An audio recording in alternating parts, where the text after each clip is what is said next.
Fala galera, boa noite, tudo bem? Então bora lá. Essa é a primeira aula da matéria nova, ok? Que é as leis de Newton. A gente vai ver as leis de Newton e suas aplicações, tá? Nessa primeira aula a gente vai falar apenas das 3 leis de Newton, ok? É uma aulinha um pouquinho tensa teoricamente, tá bom? Então bora lá. Princípio da inércia, tá? O que é essa primeira lei de Newton? Ela fala o seguinte: todo corpo em equilíbrio permanece em seu atual estado de movimento, a menos que seja obrigado a mudar seu estado por forças que atuem sobre ele. Toda matéria tem inércia, isso é uma característica própria da matéria. O que é inércia? É a tendência de um corpo de manter o seu movimento. É só isso. Se eu tenho uma pessoa dentro do carro e o carro freia, a pessoa é jogada para frente? Ou, na verdade, a pessoa continua a andar na mesma velocidade que ela estava e foi o carro que freou? Sim, é isso que acontece. Não é a pessoa que é jogada para frente, tudo bem? Esse é o princípio da inércia. Mas o que é o enunciado da primeira lei de Newton, perfeitinho? O enunciado é: se a força resultante sobre uma partícula é nula, então ela está em equilíbrio e mantém seu estado de movimento por inércia. Vocês lembram o que era a força resultante? A força resultante, na hora que a gente estava vendo nas aulas de vetores, eu dei um exemplo de vetor que a gente vai usar muito, que é força. E a soma de todas as forças num determinado corpo se chama força resultante. Quando a soma de todas as forças num corpo é igual a zero, ou seja, a força resultante num corpo é igual a zero, ele é chamado de em equilíbrio, tudo bem? E quando ele está em equilíbrio, ele mantém o seu estado de movimento, ou seja, mantém seu estado de movimento através da inércia. Ou seja, se ele estava parado, permanece parado. Se ele estava andando com uma velocidade, ele vai permanecer com aquela velocidade. Tá bom? Então, essa é a primeira lei de Newton. Fala que toda vez que um corpo tem força resultante igual a zero, ele permanece o seu estado de movimento devido à inércia.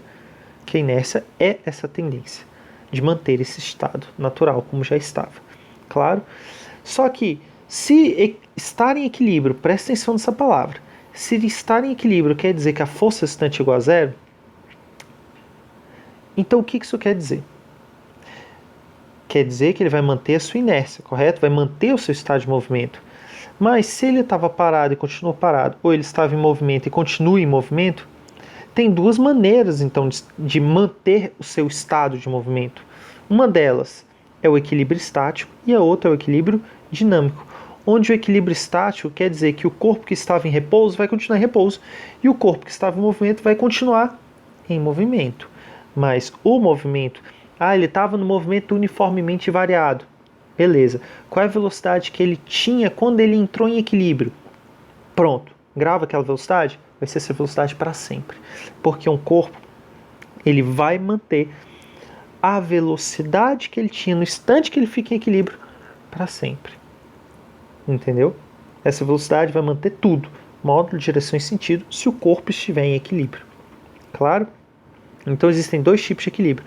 O equilíbrio estático, ele está parado, permanece parado. Se ele está em movimento, vai continuar em movimento. Mas não necessariamente é o movimento que ele vinha fazendo, mas o movimento que ele tinha no instante que ele fica em equilíbrio. Ok? A velocidade dele era 0, 1, 2, 3, 4, 5. Quando deu no 5 ele foi em equilíbrio. Vai ficar 5 sempre. E no sentido que ele estava. Claro? Então existem dois tipos de equilíbrio. O estático e o dinâmico. O parado e o em movimento. Se ele está parado, a velocidade é 0. Se ele está em movimento, a velocidade é diferente de 0.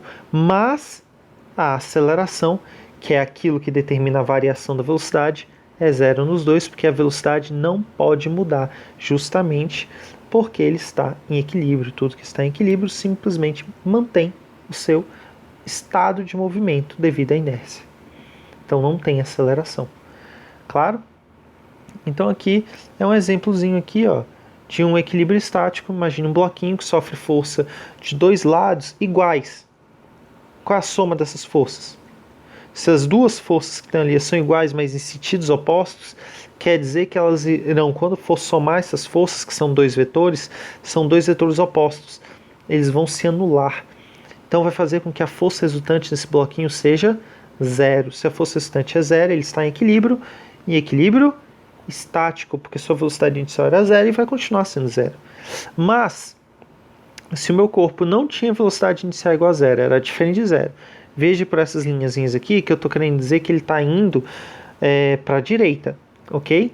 Esse bloco estava indo para a direita com uma velocidade inicial que nós não sabemos. E ele sofreu duas forças iguais, mas opostas. Iguais em módulo, mas opostas em sentido. Ou seja, de forma genérica a gente pode falar duas forças opostas. Se são opostas, quando eu somar elas vai dar zero. E na hora que eu somar e der igual a zero, esse corpo vai se manter em equilíbrio e o seu estado de movimento permanecerá constante. Logo, se ele estava com uma velocidade diferente de zero, ele vai permanecer com essa velocidade diferente de zero eternamente enquanto o equilíbrio não acabar. E isso é chamado de equilíbrio dinâmico. Ok? Então, beleza. Isso daqui é a inércia. Vamos pegar alguns exemplos. Primeiro exemplo. Imagina uma moto e um carro, ou um carro, tanto faz, dando uma arrancada. Você concorda que se você está dentro do carro, parado, o carro também parado, você parado, o carro parado. Se o carro está parado, com certeza você está parado, certo? E aí o carro vai dar uma arrancada. Concorda que você gruda no banco de trás? Na hora que você gruda no banco de trás, por que isso aconteceu? Porque simplesmente estava aqui, ó. Está aqui o carro, está aqui a pessoa. Na hora que o carro dá a arrancada, quem vai dar a arrancada... Opa, tá a câmera aqui, aqui. Na hora que o carro der arrancada, quem vai dar arrancada é o carro, não é você. Logo, ele vai, junto com o carro que está preso no banco, vai tentar ir para frente. E você, que está parado, vai só bater no banco e ser jogado para frente. Então, o que vai acontecer numa arrancada não é que você é jogado para trás, mas é o banco que vai para frente e você bate no banco e é jogado para frente pelo banco. Tudo bem? A inércia.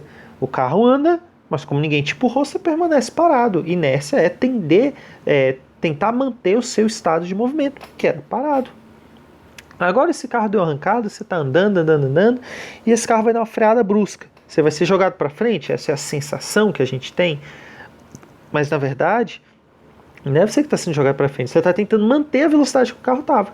Na hora que o carro frear, você vai permanecer com a velocidade que estava e vai ser jogado para frente no carro, quando na verdade é o carro que foi para trás. Tudo bem?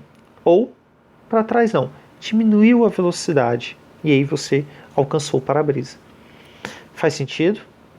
Então, o primeiro caso era um equilíbrio estático. O carro estava parado e arrancou. O segundo caso é um equilíbrio dinâmico. Ele estava em movimento de equilíbrio, tudo bem? Ele estava em movimento e em equilíbrio e aí freou-se bruscamente. Terceiro exemplo, imagine que essa linha aqui, ó, é a pista, que você está olhando de cima. Imagine uma moto que estava nesse ponto, veio para esse e veio para esse. Não sei se vocês lembram, mas a velocidade ela é sempre na direção para onde o carro iria caso ele derrapasse naquele momento da curva. Por exemplo, nessa curva aqui, quando o carro passa pelo ponto A, concorda que se eu jogasse óleo na pista e o carro saísse deslizando, ele ia sair no sentido desse vetor aqui? Logo, aquele ali é o sentido da velocidade no instante em que ele estava no ponto A. Logo, a velocidade ela sai tangente ao sentido da trajetória, algo que eu já tinha falado, ok? Então, galera, olha só, a velocidade ela é um vetor, assim como força. Ela tem módulo, direção e sentido. A direção e o sentido da velocidade ela é sempre tangencial à trajetória. O que é tangencial? Por exemplo, eu tenho essa trajetória, pega esse ponto, esse ponto, esse ponto. Isso daqui é uma reta tangente nesse ponto. Aqui, isso aqui é uma reta tangente, apesar de não ser tangente porque não tocou. Opa. Tangente, é isso daqui. E aqui? Tá aqui outra reta tangente. Qual é o conceito de reta tangente? É uma reta que passa pela trajetória, é uma reta que passa por uma curva, tocando nela num único ponto apenas, raspando esse ponto, ok? Isso seria o conceito da reta tangente na trajetória. Claro? Só para vocês entenderem. Se eu jogo óleo na pista e o carro sai assim, por exemplo, no ponto B, então quer dizer que aquele sentido que a velocidade que ele sai era o sentido da velocidade que ele tinha quando ele passa pelo ponto B. Logo, essa é a inércia dele que faz com que ele saia da pista no sentido da velocidade que ele tinha no instante em que ele perdeu o controle. Inércia. Tendência natural de tentar manter o seu estado de movimento. Quando ele estava na curva, ele tinha um estado de movimento, jogou óleo na pista, não tem nada para impedir ele de continuar seu estado de movimento, ele continua andando em linha reta, um movimento retilíneo uniforme. Ok? Então, 2 tipos de equilíbrio, tudo bem? Equilíbrio só acontece quando a força resultante é igual a zero. Os 2 tipos de equilíbrio é equilíbrio e parado e equilíbrio em movimento. Equilíbrio parado se chama equilíbrio estático e o equilíbrio em movimento se chama equilíbrio dinâmico, ok? Então, bora para a próxima parte. Segunda lei de Newton. Segunda lei de Newton é uma fórmula. É esta fórmula aí bem aqui, ó. Força resultante é igual a massa vezes aceleração. O que essa fórmula fala? Ela fala que toda vez que um corpo tem uma força resultante, ele vai receber uma aceleração. É uma relação de causa e consequência. A causa é a força resultante, a consequência é a aceleração. Toda vez que você aplica uma força resultante no corpo, ele passa a ter aceleração. Tudo bem? Porque todo corpo tem massa. Então, na hora que você aplica uma força resultante nele, através de sua massa, ele vai passar a ter uma aceleração. Claro? Ok? Então, esse conceito de força, quais são as unidades de medida, como a gente já tinha visto? Como força é massa vezes aceleração, massa está em quilogramas, sistema internacional, e a aceleração é metros por segundo ao quadrado. Ok? Isso daqui é a unidade de medida de força no sistema internacional, mas a gente não usa normalmente isso. Normalmente a gente fala N de Newton, que é uma abreviação, uma substituição de toda essa unidade de medida por apenas a unidade Newton. Significam a mesma coisa, e esse é o sistema internacional. Ou seja, o sistema internacional, a massa tem que estar em quilogramas, a aceleração em metros por segundo ao quadrado, e a força vai sair em newtons. Temos outro exemplo, quilonewtons e quilograma-força de outras unidades de medida de força. Mas vamos manter só o sistema internacional por enquanto. Quando tiver outras questões a gente vai trabalhando, ok? Mas a unidade de medida principal no sistema internacional é newtons. Claro? Então, beleza. Galera, repare. Olha para essa fórmula. Você concorda que se eu tenho um corpo com uma massa específica, quanto maior a força que eu aplico, maior tem que ser a aceleração? São duas grandezas diretamente proporcionais. Claro? Se eu dobrar a força, a aceleração também vai dobrar. Se eu diminuir a força por 3, a aceleração também vai ser diminuída por 3. Ok? Essa é a ideia. Agora, se eu mantenho a mesma aceleração, mas aumento a massa, você vai encontrar que para ter essa aceleração num corpo de maior massa, é necessário que tenha mais força. Ou seja, aí você vai começando a reparar que a massa tem a ver com inércia. Inércia, né, aquela tendência do corpo de tentar manter o seu movimento. Se você tem um corpo que você precisa, para atingir a mesma aceleração, para atingir uma mesma aceleração, quando eu tenho uma massa maior, ele precisa de uma força maior, então quer dizer que essa massa é mais difícil de mudar a sua velocidade. Logo, ela é um corpo com maior inércia, podemos dizer assim. Claro? Então a massa e a inércia estão interligadas. Quanto maior a massa, maior a tendência inercial de um corpo de manter o seu estado de movimento. Ok? Aqui do lado tinha só uma revisãozinha de força resultante, onde nada mais é do que a soma de todas as forças que atuam num corpo. E aqui eu fiz um exemplo. Um corpo com força nas em duas forças opostas. E aqui embaixo com uma força um pouco maior que a outra. Na primeira, a força resultante é zero e, portanto, não há aceleração. Já na segunda, como as forças são diferentes, uma delas vai prevalecer, força resultante não vai ser zero e, portanto, vai possuir a aceleração.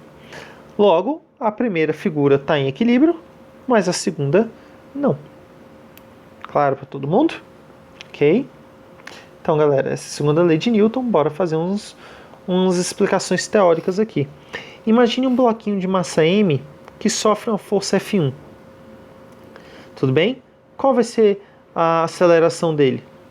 Bota lá, na fórmula. Força resultante é igual a massa vezes aceleração. Olhe para esse bloquinho. Qual é a força resultante que atua sobre ele? Só tem essa força, né? Então, F1. Ok? tem mais forças, mas por enquanto vamos usar só essa, tá bom? Mais tarde eu explico, próxima aula eu explico um pouquinho melhor, ok? Então olha só, força resultante desse bloquinho, eu só estou vendo uma força F1. Se é F1 a força resultante, eu vou vir no lugar da força resultante e substituir por F1, tá? Beleza. Então se eu substituo na fórmula de força resultante igual a massa vezes aceleração, se eu substituo a força resultante por F1, eu vou ter que F1 é igual a massa vezes aceleração do caso 1, certo? E desse jeito eu calculo a aceleração do caso 1. Mas para que eu fiz isso? Para comparar com a situação 2, 3 e 4. Na situação 2, imagine a mesma massa, só que agora ela sofre uma força maior, F2. Como a força é maior e a massa é constante, para que a massa vezes a aceleração dê sempre o mesmo, dê exatamente o resultado de F2, como o F2 cresceu e a massa não consegue, o que vai ter que acontecer? A aceleração vai ter que aumentar. Então quer dizer que para um mesmo corpo, ou seja, um corpo de mesma massa, eu aumento a força resultante aplicada sobre ele, aumentará também a aceleração que ele terá. Caso 3, agora eu juntei outro bloquinho junto. Eu peguei a mesma força que eu tinha lá no primeiro caso, só que eu adicionei um blocão aqui na frente.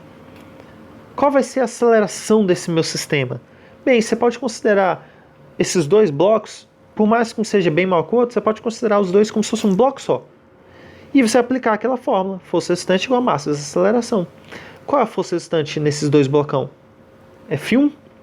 Então, força resultante é igual a F1, que é igual ao do primeiro. E por isso que eu botei esses dois barrinhos embaixo, dizendo que ela é igual ao primeiro caso. Ela é constante em relação ao primeiro caso. É igual a massa vezes aceleração. Nesse caso 3, quem é a massa? É a soma das duas massas dos dois blocos, Mzinho e Mzão. E a aceleração 3 vai valer quanto?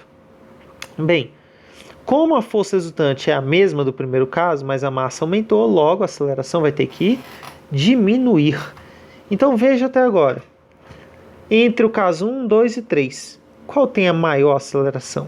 Aquele que sofre maior força. Então o caso 2 vai ter maior aceleração. Aí o caso 3 tem um blocão a mais atrapalhando o movimento. Logo ele deve ser o que tem menos aceleração. A 3 é menor do que a 1. Ok? Já a questão 4, como é que calcula a força resultante desta questão 4? Rapidinho, pronto. Força resultante da questão 4. Para poder calcular a aceleração, não esqueça, só vou aplicar essa fórmula também, que é a força resultante, a maior menos a menor. Lembra que eu falei quando a gente vai somar dois vetores opostos? Se eles têm o mesmo módulo, a soma vai dar zero. Mas se eles não têm o mesmo módulo, você tem que saber trabalhar com essa soma de vetores de sentidos opostos, mas sem valores iguais. Que é que sempre que você vai somar vetores que são opostos, você vai subtrair, certo? Só que se eles não forem iguais, você vai subtrair o maior do menor. Então, qual é a força resultante no caso 4? Consideremos que o maior é o F1. Então, a força resultante vai ser F1 menos força de atrito, que essa força de atrito está no sentido contrário do F1. Ok? Massa desse bloquinho eu fiz para ser igual do primeiro caso, Mzinho. A aceleração 4 é que eu não sei. Mas pensa, se o quarto caso, a força resultante é a menor de todas, a aceleração vai ter que ser, provavelmente, a menor de todas também. Ok? Porque como força resultante é igual a massa vezes a aceleração, se a força resultante diminui, como a massa não pode diminuir, a aceleração terá que diminuir para acompanhar. Claro? Então, galera, esses são os 4 exemplos da segunda lei de Newton para a gente praticar aqui rapidinho, ok? Agora, bora para a terceira lei de Newton. Terceira lei de Newton fala o seguinte: toda vez que um corpo aplica uma força, por reação, o corpo vai devolver uma força oposta ao corpo que aplicou a primeira força. Como assim? Imagine dois corpos. Quando o corpo A aplica uma força no corpo B, por reação, o corpo sempre vai aplicar no corpo A uma força de mesmo módulo, mesma direção e sentido oposto. Tudo bem? Isso é ação e reação. E ele fala que toda força no universo tem uma reação. Toda. Veja esse exemplo 1 aqui, ó. Uma pessoa está empurrando o bloco. Ela empurra o bloco, mas ao mesmo tempo o bloco também está empurrando sua mão para trás. Claro, ação e reação. O que um bloco faz, o que a pessoa está fazendo de força, ela está recebendo do bloco. Claro? Já no exemplo 2, a pessoa está andando. Por que ela anda? É porque na hora que ela bota o pé no chão e ela empurra o chão para trás, o chão vai empurrar ela para frente. Então, essa pessoa, apesar de empurrar o chão para trás, ela é empurrada para frente pelo chão. Tá bom? Exemplo 3. Imagine aqueles barquinhos andando no mar, com aquela hélice lá embaixo da água girando. Como é que esse barco anda? É porque a hélice que está lá embaixo, na hora que ela gira, ela joga a água para trás. Ação e reação. Se esse motor pega e joga a água para trás, o que a água vai fazer com o motor? Jogar ele para frente. Ação e reação. Você empurra a água para trás, a água te empurra para frente. Claro? Quarto caso é simplesmente uma situação inusitada aí, né? Apesar de ser um pouquinho comum, que é simplesmente a pessoa cabeceando uma bola. A bola empurrou a cabeça da pessoa do mesmo jeito que a pessoa empurrou a bola. Com uma força de mesmo módulo sempre. Mesma direção sempre. Apenas sentido oposto. Inclusive, isso nos leva a um caso clássico de ação e reação que leva muita gente a errar. Que é a clássica relação do peso e da normal. Bem, a gente está falando de forças até agora, mas eu não tinha dado o nome de nenhuma força em específico, certo?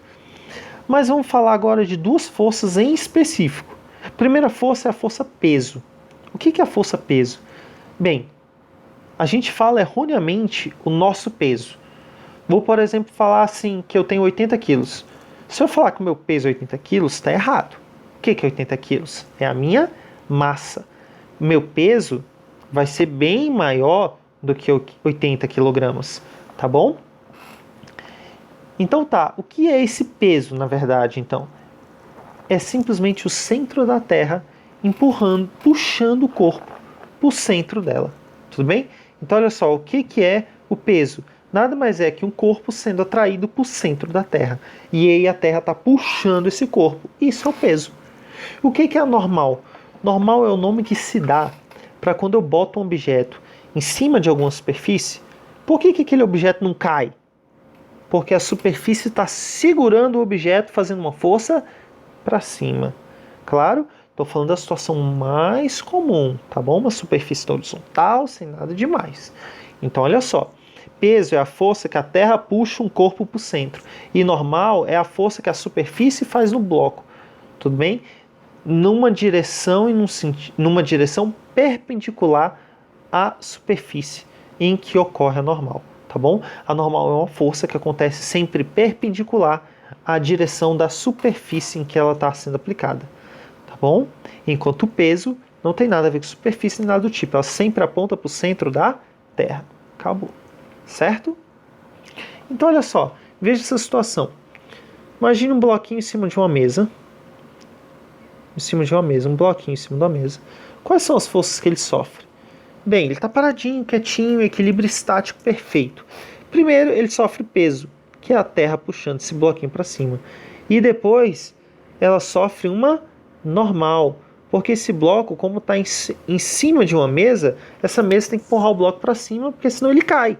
E ele faz uma força chamada de normal, que é a força que a superfície faz com relação ao objeto que está sendo colocado em cima dele. Tá? Qual é a ação e reação de cada um deles? Qual é a reação do peso? Bem, como eu falei lá embaixo, ação e reação são dois pares de que se um corpo A faz uma força no corpo B, a reação vai ser o corpo B fazendo o corpo A. Então pensa, quem é o peso? Quem é que faz o peso?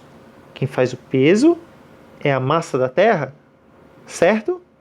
E faz o que com o peso? Na verdade, o peso é exatamente o valor da força que a Terra puxa o bloco para baixo. Claro? Isso é a força. E o que é anormal nesse bloquinho?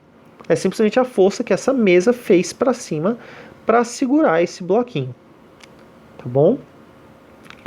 Essas duas forças se anulam, porque nesse bloquinho que está em cima da superfície, como esse bloquinho está parado, a gente fala que ele está em equilíbrio, certo? Equilíbrio o quê? Estático, onde a soma de todas as forças tem que dar 0. Como eu só tenho duas forças nesse bloquinho, uma força para baixo puxando ele para o centro da Terra, chamada de peso, e um bloquinho para cima aqui, e uma força empurrando o bloquinho para cima, para ele poder não cair. Então, essas duas forças, como são as únicas que agem no corpo e a soma das forças restantes do corpo é 0, logo, é porque essas duas forças, peso e normal, se cancelam.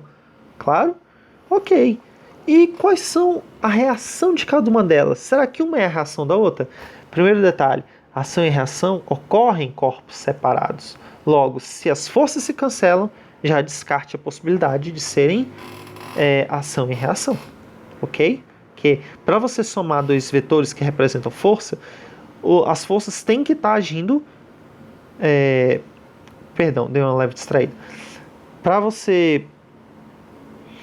Perdão, galera, eu não sei o que eu falei por último aqui agora, então eu vou continuar, tá bom?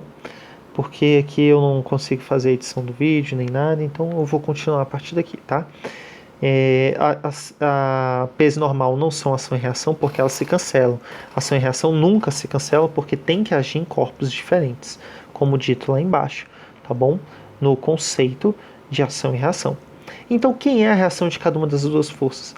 Como o peso é a força que a Terra, olha só, peso, é a força que a Terra faz sobre o bloco. Qual é a reação disso? Veja, quem está aplicando força sobre quem? Terra aplica força sobre o bloco. Qual é a reação dessa força? O contrário. Se peso é a força que a Terra faz sobre o bloco, a reação vai ser a força que o bloco faz na Terra. É sempre uma força oposta. Então esquece isso daqui e agora foca aqui. Veja as forças em verde aqui no meu desenho. Observe, essa daqui é a força que a Terra puxa o bloco. Já essa daqui é a força que o bloco puxa a Terra. Porque isso realmente acontece na vida? Sim, só que como força resultante é igual a massa vezes aceleração, e a massa da Terra é gigantesca, você pode fazer a força até muito grande. Essa aceleração ainda vai ser muito pequena. Ok? Beleza? Então, olha só. Se o bloco é puxado pela Terra, a Terra também é puxada pelo bloco. Então, tá aqui as duas folhas, as duas forças em verde. As duas forças em verde representando para ação e reação, do peso e sua reação. Agora, as forças em vermelho, lá de cima, é a força que a mesa segura esse bloquinho para cima, certo? E o que é a outra normal para baixo? Pensa, normal não foi a força que a superfície fez no bloquinho para esse bloquinho subir? Logo, a reação vai ser a força que esse bloquinho faz na superfície. Então, olha só, normal, força que a superfície faz no bloco. Reação, força que o bloco faz na superfície. Ok? Tudo bem? Então, essas são as forças peso e normal. Veja que a força normal está para cima porque ela está segurando o bloquinho. Elas são iguais? Não. Ou peso e normal são iguais em modo. Mas são forças iguais? Não, porque tem sentidos opostos. Mas são para ação e reação, peso e normal? Também não, porque eu sei que eles se anulam. Se eles se anulam, não pode ser um par ação e reação. Ok?